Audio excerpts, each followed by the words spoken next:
Здравствуйте, уважаемые телезрители! В студии Арифа Кабба мы вновь собрали для вас самые важные события и тенденции вокруг Абхазии. Все, что актуально на данный момент, что касается нас прямо или косвенно, или влияет на имидж республики. Итак, начнем. Абхазия выражает заинтересованность в участии своих представителей в различных форматах работы в рамках председательства Российской Федерации в БРИКС. Об этом заявил глава МИД Инал Ардзинба 2 февраля в ходе онлайн-встречи с руководителем экспертного совета БРИКС, представителем Российской Федерации Викторией Пановой.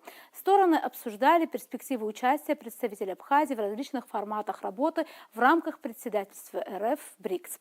Группа БРИКС выступает за формирование более справедливой международной системы и финансово-экономической архитектуры. Важное значение в работе объединения представляет задача перехода к расчетам в национальных валютах, отметил в ходе встречи Ардзинба. Были отмечены следующие перспективные для участия в Абхазии форматы работы БРИКС. Встреча деловых сообществ, гражданский форум, академический форум, молодежный форум и форум молодых дипломатов, спортивные игры БРИКС. Российские коллеги выразили готовность к совместной проработке участия представителей Республики Абхазия в формате работы БРИКС, отметил в МИД Абхазии.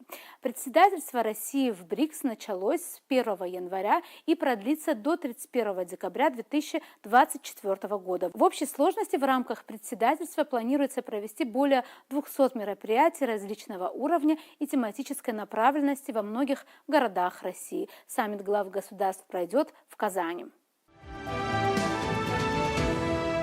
К другим новостям. Власти Грузии планируют продолжить курс на мирное урегулирование отношений с Россией, говорится в программе кандидатов в премьер-министра Республики Грузия Ираклия Кобахидзе, направленной в парламент. Естественно, кандидат в премьер-министра не мог не высказаться и о восстановлении территориальной целостности страны. Цитата: «Параллельно европейской интеграции страны главной задачей Грузии остается восстановление территориальной целостности Грузии мирным путем и укрепление суверенитета страны. Власти Грузии продолжат проводить политику по мирному урегулированию грузино-российского конфликта», говорится в документе. В программе, опубликованной на сайте парламента, содержится намерение продолжить участие в женевских дискуссиях по стабильности и безопасности в Закавказье для решения гуманитарных вопросов. Правительство Кобахидзе в случае его утверждения также намерено якобы добиваться вывода российских войск из Абхазии и Южной Осетии. Отметим, что 1 февраля на съезде партии «Грузинская мечта»